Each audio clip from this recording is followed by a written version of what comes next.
Nunca seja o que o Senhor Jesus não quer que você seja. Então, é sobre isso que eu vou falar hoje, pessoal. Porque esse é um assunto muito sério, importante e pode ser decisivo na vida de muitas pessoas.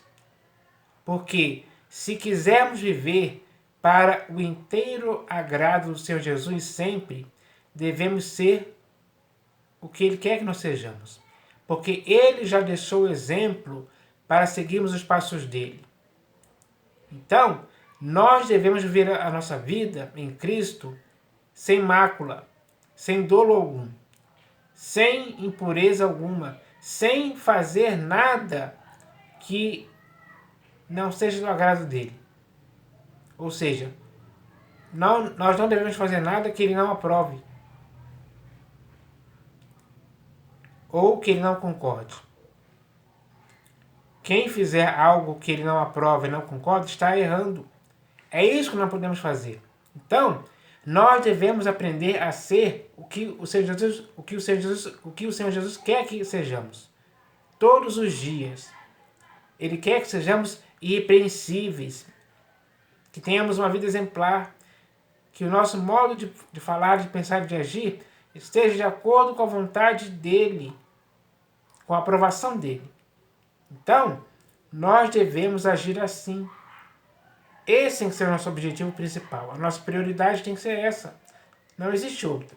Então, nós devemos aprender essas coisas para não errarmos. Porque não podemos viver a vida em Cristo de forma inconsequente. Errando, errando e errando. Não podemos fazer isso. Pelo contrário, temos que acertar, acertar e acertar. Porque o caminho do justo, ou seja, o seu caminho e o meu caminho, tem que ser como a luz da aurora, que vai brilhando e brilhando até ser dia perfeito. Então isso significa o quê? Que dia após dia nós temos que ir se aperfeiçoando a cada vez mais. Isso é algo importante. Então, hoje, o que vai ser falado aqui vai servir para mim primeiro e também para você, com certeza. Com o objetivo de que possamos fazer as coisas certas e deixar as coisas erradas. Temos que nos purificar dos erros, retornar à sensatez e nos purificar dos erros. O Senhor Jesus quer ver essa atitude partindo de você e de mim hoje. Então, vamos fazer a vontade dele. Porque ele mesmo disse que nem todo aquele que diz Senhor, Senhor entrará no reino dos céus, mas aquele que faz a vontade do meu Pai que está no céu. Fazer a vontade do Pai que está no céu cabe a você e a mim. Sempre, todos os dias. Então, não podemos falhar nessa questão em tempo algum. Não podemos ser irresponsáveis em relação a isso. Não podemos negligenciar isso em tempo algum. É errado. Não podemos ser teimosos, insubordinados. Não podemos ser arrogantes a esse ponto. Prepotentes.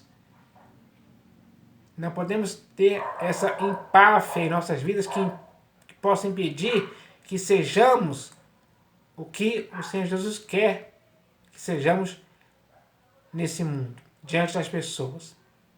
Então, vamos acertar agora. Ainda é tempo de fazer isso. Então, agora eu vou ler aqui alguns textos para falar sobre essa questão. O primeiro texto que eu vou ler aqui está no Evangelho segundo Mateus, capítulo 15, versículo 14. Onde está escrito assim, ó. Deixai-os, são cegos, guias de cegos. Ora, se um cego guiar outro cego, cairão ambos no barranco. Então, o Senhor Jesus não quer que sejamos cegos, guias de cegos. Não podemos ter cegueira espiritual ou cegueira de entendimento. Porque se continuarmos a viver sendo cegos, guiando outros cegos, vamos cair juntos no barranco. Vamos cair em ruína e perdição. Esse é o final trágico de quem é cego guiando outro cego. Não podemos ser cegos. Temos que enxergar. Temos que ser pessoas que enxerguem claramente tudo o que está à nossa volta. Todas aquelas pessoas que estão no corpo de Cristo hoje têm que enxergar assim, enxergar tudo. Ter uma visão espiritual. E física também. Então, não podemos ser guias cegos. Não podemos ser cegos que estão guiando outros cegos. Não. O Senhor Jesus não quer que sejamos assim em tempo algum. É errado. E agora não é hora mais de errar, é hora de acertar. Agora eu vou ler aqui o próximo texto que está no livro de Atos dos Apóstolos, capítulo 5. Atos dos Apóstolos, capítulo 5. Atos dos Apóstolos, capítulo 5, versículo 3. Onde está escrito assim, ó. Então disse Pedro, Ananias, por que encheu Satanás teu coração, para que mentisses ao Espírito Santo, reservando parte do valor do campo? Então, hoje no século XXI, nós não podemos ser pessoas que deixam Satanás encher os nossos corações, para que possamos mentir ao Espírito Santo. Não podemos deixar isso acontecer em tempo algum. Não podemos dar lugar ao diabo a esse ponto, para que ele encha o nosso coração, para que assim possamos mentir ao Espírito Santo. Mentir para o Espírito Santo é algo totalmente errado, que não pode acontecer na sua vida e nem na minha vida em tempo algum. É isso que não podemos ser. Não podemos ser pessoas que deixam Satanás encher o nosso coração, para que possamos mentir ao Espírito Santo. Esse é um erro espiritual gravíssimo, que não pode acontecer em tempo algum. Não podemos dar lugar ou ocasião para que isso aconteça em tempo algum. É isso que devemos aprender. Agora eu vou ler o próximo texto aqui, que também está no livro de Atos dos Apóstolos, agora capítulo 18. Atos dos Apóstolos, capítulo 18, versículo 25. Atos dos Apóstolos, capítulo 18, versículo 25, onde está escrito assim, ó. Era ele instruído no caminho do Senhor, e, sendo fervoroso de espírito, falava e ensinava com precisão a respeito de Jesus, conhecendo apenas o batismo de João. Então, hoje no século XXI, nós não podemos ser pessoas que conheçam apenas o batismo de João. Não podemos ficar nesse batismo, porque esse batismo de João era o batismo com água, apenas para arrependimento. E o próprio João falou claramente a respeito disso, que depois dele viria Jesus, que iria batizar as pessoas com o Espírito Santo e com fogo. Ou seja, o batismo não iria mais ser com água para arrependimento. Agora seria um batismo superior, muito mais eficaz, digamos assim. Porque o batismo de Jesus seria com o Espírito Santo e com fogo. Com o Espírito Santo seria para selar a pessoa. E com fogo seria para purificar as impurezas. Porque assim como o fogo purifica o ouro de suas impurezas, aquele que é batizado com fogo pelo Senhor Jesus, esse é purificado de suas impurezas, de seus pecados. É assim que é. Então, o batismo de Jesus é com o Espírito Santo e com fogo. Então, a partir do momento em que Jesus iniciou o seu ministério, ele batizava as pessoas com o Espírito Santo e com fogo, e não mais com água. Mas é por isso que hoje nós não podemos ser pessoas que conheçam apenas o batismo de João, porque é apenas um batismo com água para arrependimento. O batismo que temos que conhecer agora é o batismo de Jesus. Ele batiza você com o Espírito Santo com fogo. Ele batiza a mim com o Espírito Santo com fogo. É isso que nós devemos entender. Como Apolo tinha que entender isso também. Foi por isso que no versículo seguinte diz assim, ó. Ele, pois, começou a falar ousadamente na sinagoga. Ouvindo-o, porém, Priscila e Áquila tomaram-no consigo e, com mais exatidão, lhe expuseram o caminho de Deus. Então, Priscila e Áquila possivelmente falaram para Apolo que já existia agora o batismo de Jesus com o Espírito Santo com fogo. Porque até então ele só conhecia o batismo de João. Hoje existem muitas pessoas por aí, inclusive pastores, bispos e apóstolos nessas denominações, que só conhecem o batismo de João, ou seja, o batismo com água. Continuam batizando com água até hoje. Não tem cabimento isso. É errado. Por quê? O batismo agora é o de Jesus, com o Espírito Santo e com fogo. Essa é a verdade. Agora eu vou ler aqui o próximo texto que está na Epístola de Paulo aos Gálatas, capítulo 5, versículo 12. Epístola de Paulo aos Gálatas, capítulo 5, versículo 12.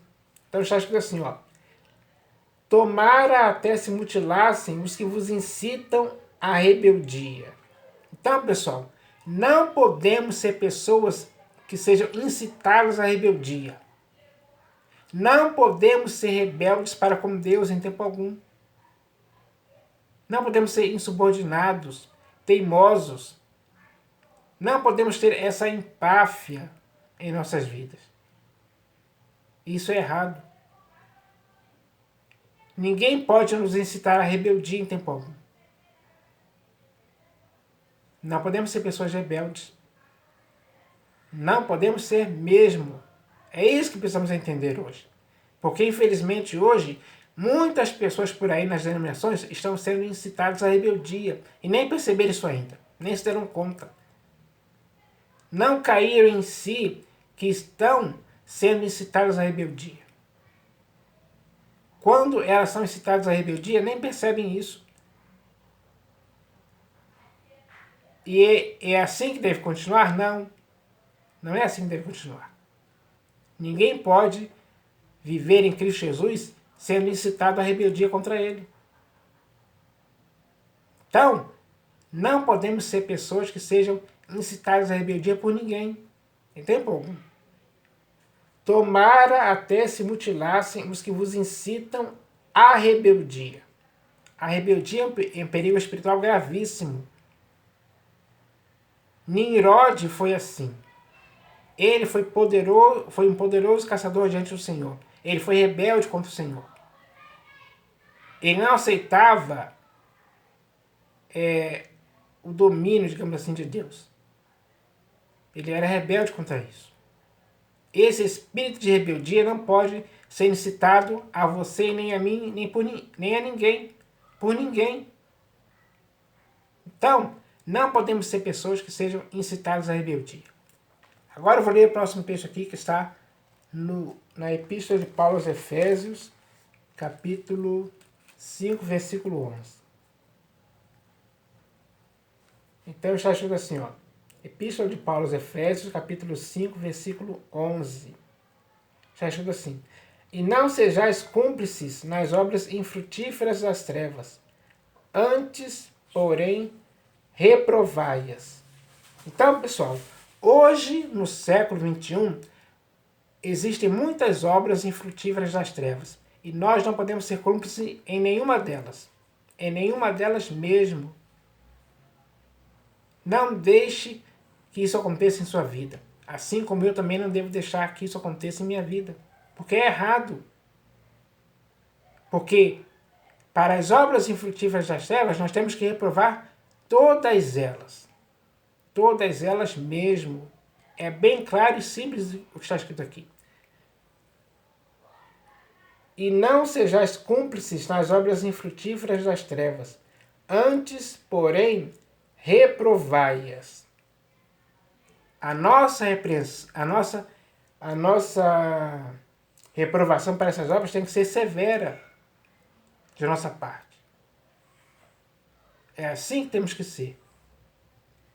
Então, está bem claro isso aqui.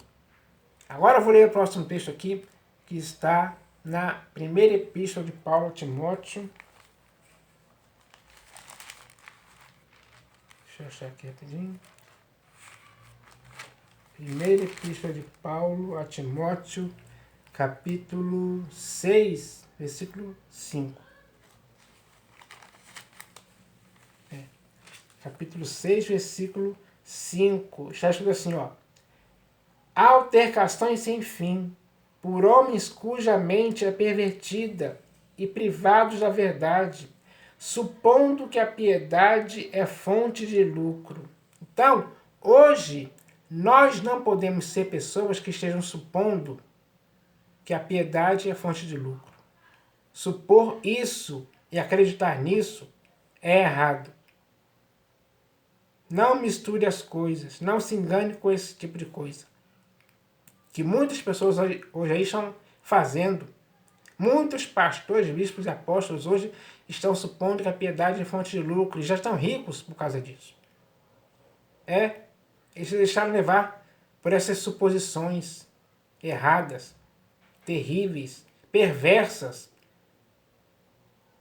E a consciência deles está cauterizada nisso. Essa é a realidade. Então, para evitar que isso aconteça com você e comigo, não podemos supor que a piedade é fonte de lucro. Não podemos ser pessoas que supõem que a piedade é fonte de lucro. Supor que a piedade é fonte de lucro é algo totalmente errado, tanto para você como para mim também. Nós devemos entender isso hoje, que é muito bem claro e simples. Então, agora eu vou ler aqui o último texto, que está na terceira epístola de João. Terceira epístola de João. Deixa eu achar aqui. Terceira epístola de João, versículo 9. Terceira epístola de João, versículo 9. Já escrito assim, ó. Escrevi alguma coisa à igreja, mas Diótrefes, que gosta de exercer a primazia entre eles, não nos dá acolhida. Então, pessoal, na igreja do Senhor Jesus, nós não podemos gostar de exercer a primazia. Na igreja do Senhor Jesus, ele é a cabeça do corpo da igreja. Ele é o único que pode exercer a primazia e mais ninguém. Diótrefes aqui estava totalmente errado. Ele começou a gostar de exercer a primazia entre o povo, da igreja. Atitude totalmente errada. Quem faz assim está desprezando a própria primazia de Cristo, se colocando no lugar dele. É aí que está o erro. A pessoa se acha, né? Quando ela começa a ter esse gosto de exercer a primazia, ela se acha o dono da igreja, o Senhor, o pastor, o presidente, né? Como em muitas denominações existem pastores e presidentes. Por quê? Porque eles gostam de exercer a primazia entre o povo. Isso é errado. Essa atitude de Diótrefes aqui é totalmente errada. Então, nem você nem eu podemos ser assim, em tempo algum. Não podemos ser pessoas que possam gostar de exercer a primazia na igreja. Temos que se colocar no nosso próprio lugar, como membros do corpo de Cristo. Porque o cabeça da igreja é Cristo Jesus. Ele é o único que pode exercer a primazia na sua vida e na minha vida para sempre. Essa é a verdade. Então, essas são as coisas que nós não podemos ser ou não podemos praticar em tempo algum. Então, nós devemos entender isso hoje, porque essas palavras aqui são para a nossa edificação, para a nossa correção, para a nossa educação na justiça, para que sejamos uma igreja que viva para o inteiro agrado do Senhor Jesus de forma irrepreensível, conforme a verdade do evangelho dele. É assim que tem que ser. Então eu espero que isso aconteça na sua vida e na minha vida. Em nome do Senhor Jesus. Amém.